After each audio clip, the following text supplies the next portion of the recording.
The most anticipated, glorious Heeramandi, The Diamond Bazaar, is now streaming on Netflix. Did it meet up to your expectations? I think it did, because from the trailer or from the teasers that were put out at first, it was looking really beautiful. I would not say it met my expectations at first in the first episode, but moving on, I think lived up to the hype that was put out before the movie came out. Heeramandi, The Diamond Bazaar is an Indian period drama and it's set in Lahore. Lahore is in present-day Pakistan. This is a period of the 1940s, a period where India was still under colonialism and the British had a strong footing in the affairs of the people. Heeramandi, The Diamond Bazaar's plot is multi-layered, people. It's a story of love, power, betrayal, freedom, principles, revenge, and all of this revolves around the women of Heeramandi. So these women in Heeramandi, they like to see themselves not only as sex workers, courtesans, but also as artists, because they sing and they dance. And these women are always cladded in the best fabric and jewelry because the elites were their only customers, or they were their customers. However, there's more to these women that the history books do not sing about. Some of them were involved in Indian struggle for independence. They did this by sponsoring the movement for independence, acting as spies, and even marching against injustice, because they of all people understood what it meant to not be free. There's just something really glorious and fabulous about everything they said. Men, I can't see them. I didn't see them in this movie at all. It's just the women. They were just so beautiful. The only thing I feel like the fight for independence itself, it was at the background. It was later on at the end, other things took center stage. It's that series that you sit back and you ruminate on it. Life and people can be robust like this. Love, power, revenge. When you're having multiple stories like that, it's also important that you should elaborate on each of them and kind of make them really relevant to the entire plot. And that's what Heeramandi did.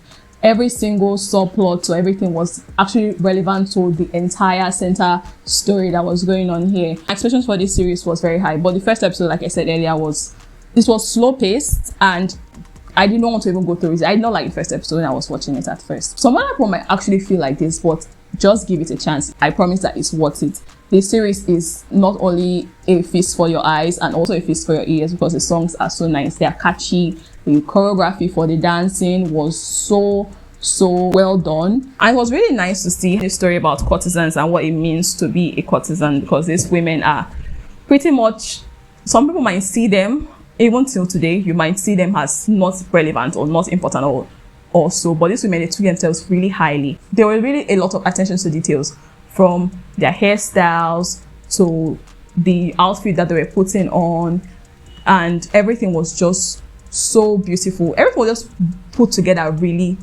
well, and it was really nice to see.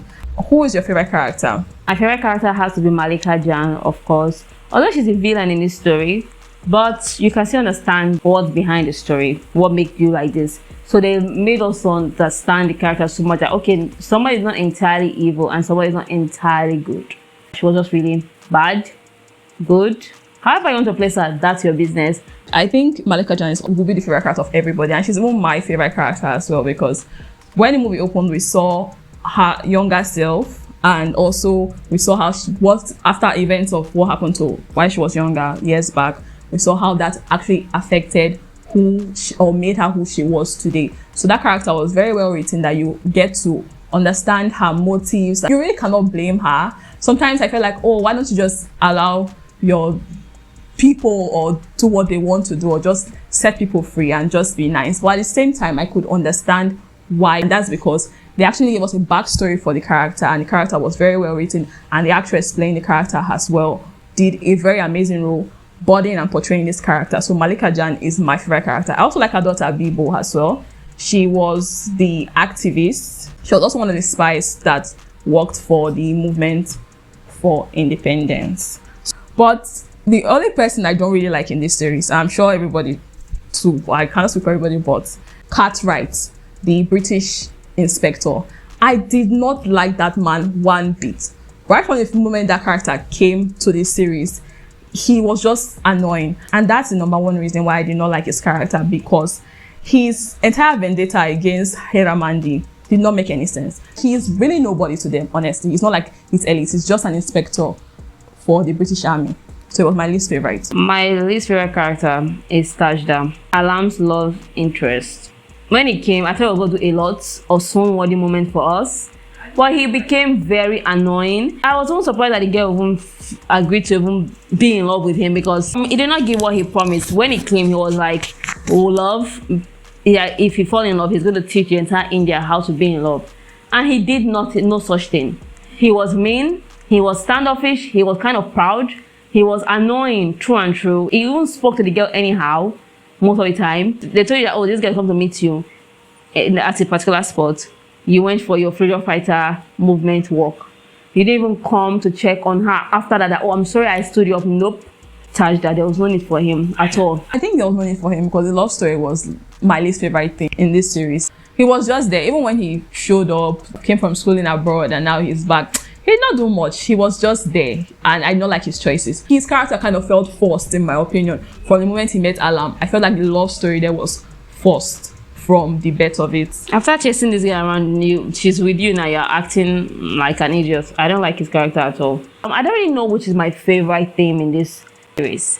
The one that is very interesting for me was the mother-daughter dynamics, because I just really wish that Malika will want something different for her daughters, but I cannot blame her. That was a different time. It's a time where women, them as courtesans and they are protected by the elite, they are not still respected, they are not still treated fairly.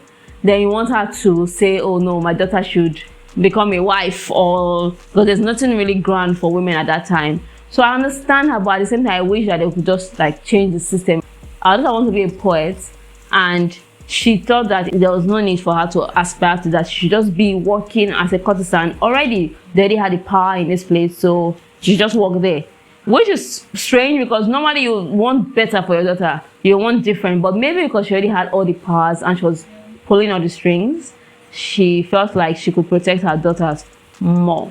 So yeah, that's the most interesting plot for me. The mother and daughter dynamic was interesting. The entire family dynamic with her niece and also her sister, it was all interesting. And I think the revenge one was the top one here in this entire series, because we saw Malika Jan and her niece Farida having this tussle for who is going to take over. But surprisingly enough, this entire story changed with time during the series, and I thought it was pretty interesting. I wanted more from that revenge story a lot, because when the series opened, I felt like that was going to be front and center of the story. But then we had the political tussle also take over that one. I like the revenge story a lot. I wish they explored it more. Rated with 4 out of 5 stars. It was pretty good. I'll give it 4 stars. I think its pacing was really slow. It did not improve throughout the series. I think it was towards the end or the middle of the series that we saw actions or we saw things start to happen in the series. But throughout, so it was pretty slow. So you have to be patient. If you're not patient, you might not want to pull through with the series, but you have to be patient because there's a lot of things to unpack in the series. If you have seen Heeramandi, the Diamond Bazaar, please tell us your thoughts in the comments, and do not forget to like this video, share and subscribe to We Are Binge Watching. I am Enifome. My name is Boki. Until next time, do take good care of yourself. Goodbye.